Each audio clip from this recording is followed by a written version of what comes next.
both 7-0, both already locked for day 2. Mazuroski versus Lau. You're right.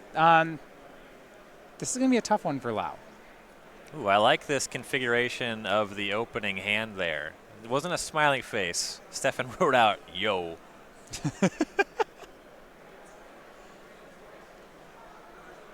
The smiley face is a little overplayed. I like that change of pace. At this point, both players in 7-0 likely to know what the other one's on. And both are ready to keep.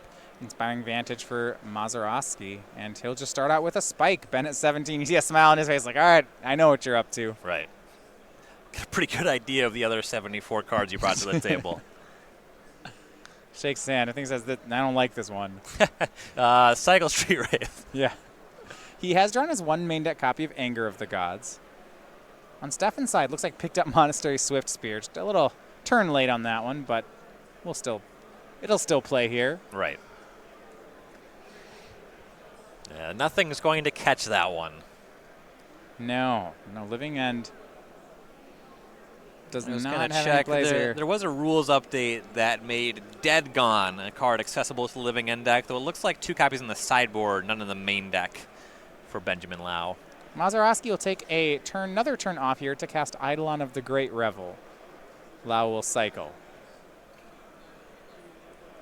This does actually potentially turn on if Mazuroski goes for that Swiftspear next turn. He could get hit by Anger of the Gods, depending on the lands that Lau has. Allows to cycle Street Wraith. You hate to see that. There's another Street Wraith in the holding. Oh, boy. I don't think Lau has a second land until he had cycled there, so. Well, yeah, you're pretty much forced to do that then. Yeah. Ooh, and there's the second cycle. Down to 13. At least that action is not considered casting a spell. Fetch land, and he kind of wants to get a red source with it. Oh, yeah. Little Desert Ceradon. It's not pretty. He's punching himself so hard. Down to 11 off the Eidolon. Stefan just holding on to that Swift Spear. I guess just going to go upstairs with some burn spells. This is a rough one. Stefan does not have a third land, which means he has a 3-point burn spell, I can only assume. It's been down to 10. Yeah, I'll put this Blood Crypt into play tapped. Yeah. Not worth 2 life to cycle a Desert Ceradon. That would just be an even worse Street Wraith. And while Lau is tapped low, here comes a Boros Charm. Been down to 6.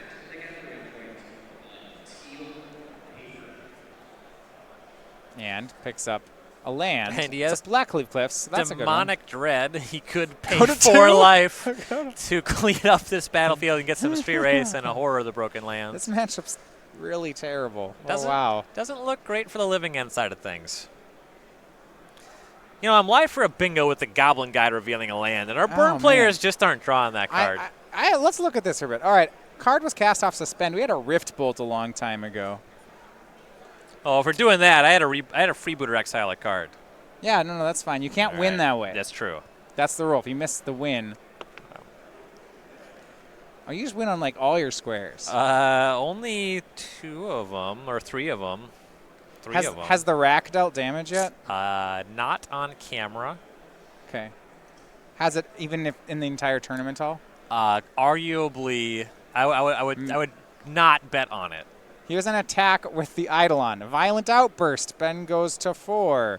And then he says, no Cascade, I'm going to Boros Charm you. Yep. And game 2. And this is about what the texture of the matchup looks like to me. I haven't watched this matchup. This feels like one of the... You know, I hate saying that matchups are like 80-20 or worse because I feel like that's always a math person to me. That's always overstated. Like, bad matchups aren't as bad as people say they are. Mm-hmm. This one might be. Yeah, there's conceivably cards that Lau could have in his sideboard that kind of short things up a little bit. You know, these 2 Dead Gons are going to help some amount. Okay. Previously, somewhere in the 75 of Living End, this was before Amonkhet, where you had some pretty significant upgrades in the creatures you were cycling and some changes to the deck. But the deck used to feature copies of Brindle Boar. And Burn was certainly a matchup in mine. You know, it was just 3 minutes 2/2, and you sacrificed it to gain 4 life. And that was a big deal, but... You know, they played that card because this matchup was on their radar. And with that not available, I am concerned for the living end side. Yeah, he doesn't have. So he can board in these Dead Gons. I guess he can board in that Shriek Maw. Sure. Yeah. It's another thing you can cast to answer a creature. You still have the issue where your deck is just kind of behind when it comes to getting lava spiked. You probably have to board in some Inkatures in case there's an Ensnaring Bridge. Sure, I buy that. I guess, or Beast Within it. I guess that works. Stefan can board in Relic of Progenitus as well, so it's not that. He just has sideboard. Yeah, he has sideboard. Yeah. I think it gets better for Stefan after board. Yeah. If we look down the list here, he has some Destructive Revelries and Path to Exile. So that's not the kind of game we're playing. But those 2 Ensnaring Bridges, those 2 Relic of Progenitus. Yeah, seems pretty decent. Those are a big deal. And, he's a main deck Searing Blazes. Those don't really play here. So that's a pretty clean way to swap it. Yeah. Given that he is kind of so favored anyway, this matchup existing would not be an argument for putting a Steering Bridge in your 75, but if you got him, they are pretty backbreaking in the matchup. Sure, they're gonna play here. So, Living End has had a bit of a resurgence in the last couple months. It's not because of this matchup, but what do you attribute it to? The deck figures to be pretty good against humans, and that Dead Gone change where you can cascade past it, be giving you the answer to Meddling Mage on Living End is pretty significant. Okay.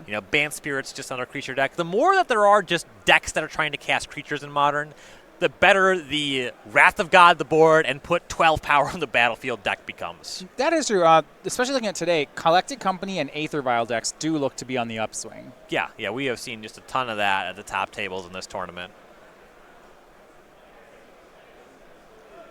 Living End's not the worst against decks like Jeskai either. Just because their Lightning Bolts are not very good against you. Their Path to Exiles generally are not going to be very good against you. They're relatively light on counter magic. If you have a setup where you can Violent Outburst, End Step, and some kind of creature is available to be Demonic Dreaded. Not to mention that just Beast Withining their lands can mess things up. Especially because Cryptic Command is their primary counterspell.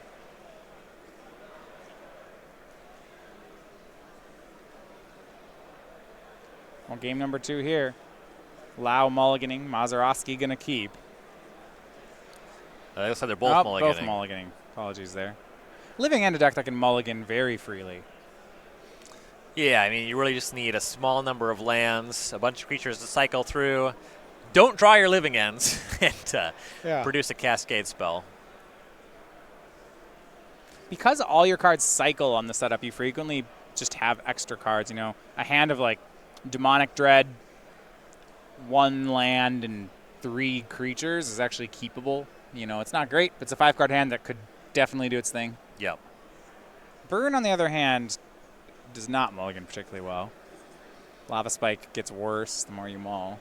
Here's an interesting thought. Okay. If you are playing Living End, you're concerned about burn.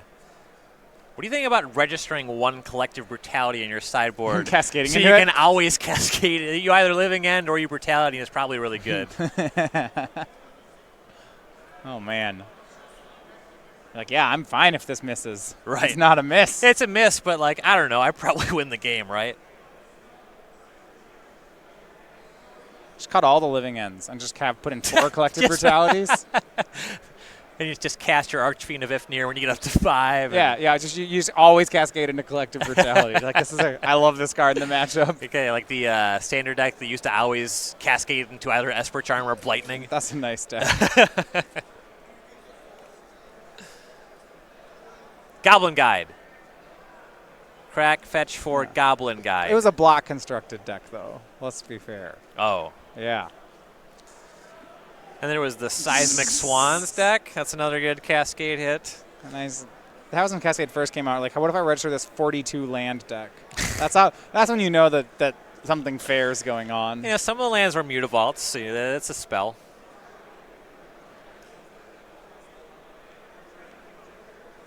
There's just 2 Lava Spikes. Does he really not have a Goblin Guide? These Burn players playing Goblin Guide? No, it's fallen out of the meta.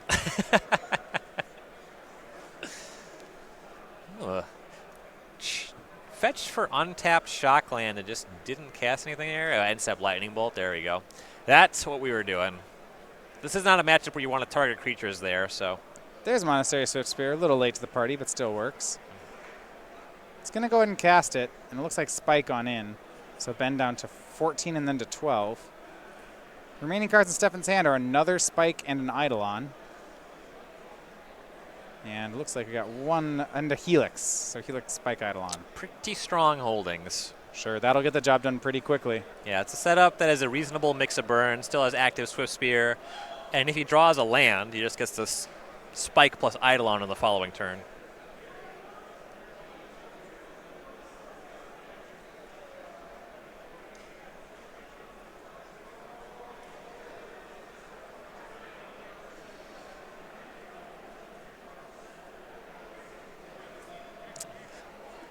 Crackford and Catacombs. Is Lau shocking here? That Blood Crypt, I don't know if we're shortcutting. Yeah, we are.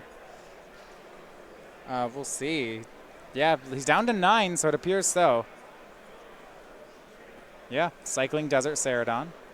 Wow. Cycles it into Simeon's Spirit Guide. Yeah, he had the shock to have red for that Ceradon, but no additional cycles there, so even if he goes for living in on this turn, he just gets back that 6/4. Unless he cycles some Street Wraiths, and then he gets those. Yikes. It's could cast Simeon's Spirit Guide. Here's Demonic Dread.